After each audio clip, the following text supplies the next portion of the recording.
Okay, everybody. So today we're going to kind of talk about what life is going to be like after your major loss. You've had a season of grief. You're looking at a blank foundation, a plot of land, and you're trying to determine where exactly will I build my house, the new house? How many bedrooms are going to be in it? That kind of thing. So that was a process for me. Um, I had to kind of push the pause button and take a deep breath and literally look at life the way I wanted the outcome to be. And coming, from a long season of working in the death industry and wearing a lot of hats and watching how corporations were changing and giving you scripts to read. And, you know, 28 years is a long time to help grieving families. So I wanted to take it a step further. I wanted to see myself basically thriving in helping people not only grieve after loss, but the final act is to help rebuild. So, the key points I want you to consider is first of all, did you do your grief work? Have you sat with your fears? Have you done the forgiving? Have you asked for forgiveness? These are really critical steps in really truly healing a broken heart. I mean, you'll always have those thoughts, gosh, I wish I coulda, woulda, shoulda. And if you're still kind of in that realm, you probably want to do your grief work first. The rebuilding is going to be based on, okay, I'm ready to be happy. I want my life back. I'm ready to conquer everything that has been taken away from me. So, what we're going to look at today is, you know, what kind of purpose came from the pain that you've experienced? Did you find a new calling? Sometimes ministries are birthed after we lose someone we love very much. Is there work in your community you'd like to volunteer or be a part of? Some upcoming changes that you would like to see to help people, whether it's working at the local animal shelter, if you love pets or you've lost a pet, sometimes that can help find your pathway into where you want to go.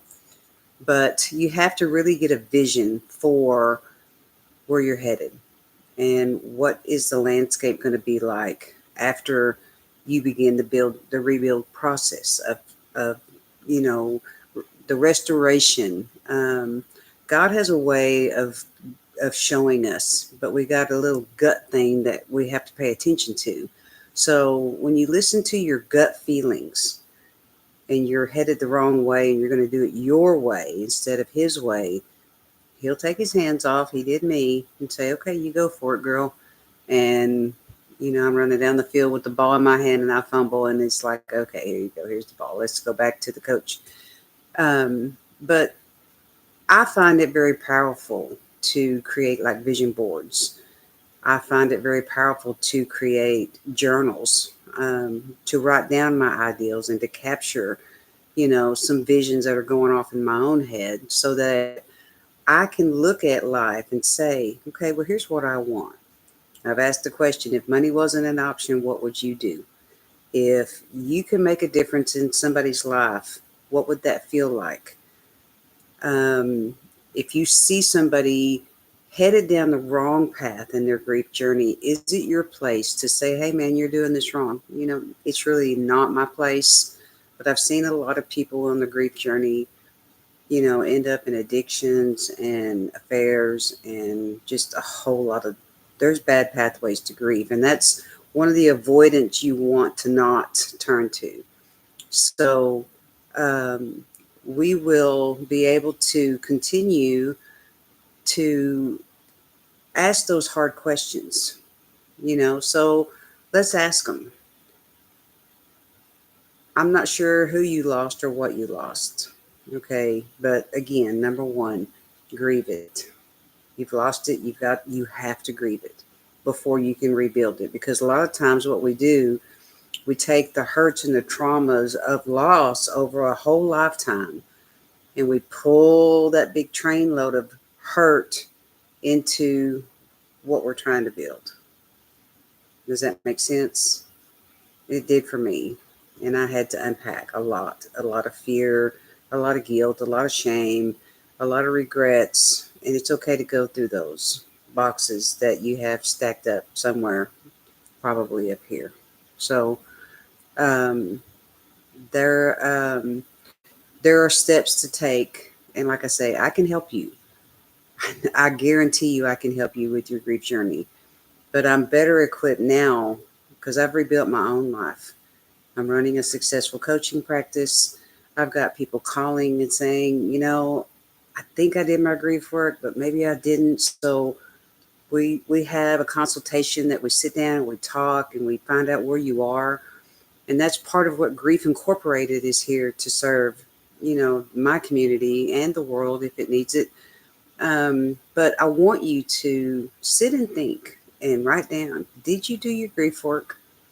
And if you know in your heart you did, you have no regrets, you're carrying no shame, there's no unforgiveness, there's no confusion, there's no voices and tapes replaying in your head, then you've done your work. Good for you. And you're ready to rebuild. And I'm ready to start handing out some tools and, programs and packages and everything to get you on the right track. And I look so forward to watching you build a life that's wonderful, meaningful, and to keep you moving forward. So that's a little quick video today. I'm going live. I normally don't do these kind of things, but today I just kind of felt gutsy. So I thought just put it out there and see what happens. So I did. Anyway, this is Kim. I'm with Grief Inc. And I hope that grief doesn't drag you down, but that it pushes you forward. I'll see you next time.